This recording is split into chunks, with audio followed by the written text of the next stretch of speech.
dette du Sénégal, au terme donc de ces évaluations de viabilité, est une dette qui a un risque de surendettement modéré, comme l'ont attesté à plusieurs reprises les rapports du Fonds monétaire international ainsi que nos propres travaux. Maintenant, ce profil de risque de surendettement modéré est un profil que nous avons enregistré à la suite notamment de l'élargissement du champ de la dette publique au secteur parapublic. Et je pense que nous travaillons à consolider donc ce profil-là, à l'améliorer à travers donc un certain nombre d'orientations stratégiques qui vont un peu donc atténuer les vulnérabilités qui sont attachées à ce profil.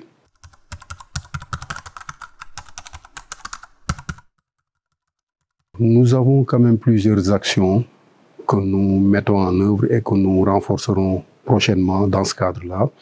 Alors la première action, comme je l'ai dit, c'est de faire en sorte que le profil reste soutenable. Et pour cela, il va falloir que nous puissions, au niveau global, travailler déjà sur le premier facteur dynamique de la dette, c'est le déficit budgétaire. Nous sommes donc dans une orientation donc de maîtrise de ce déficit budgétaire-là, qui certes est à un niveau relativement élevé cette année-ci en raison du contexte que nous avons tous connu, qui est un contexte inflationniste où l'État a quand même décidé un peu d'atténuer ces effets-là à travers une politique de subvention assez massive, ce qui a impacté donc à la hausse le déficit. Mais dès 2023 et pour les années suivantes, nous serons donc dans une trajectoire de maîtrise de ce déficit-là, qui est ressorti à 6,2 en 2022, mais qui va s'inscrire à 5,5 dès 2023, avec donc l'ambition pour nous de revenir à la norme communautaire de 3% dès 2024. Alors ça, c'est le premier axe, donc qui va nous impacter, la maîtrise du déficit. Mais l'autre axe qui va nous impacter, c'est la qualité de l'endettement.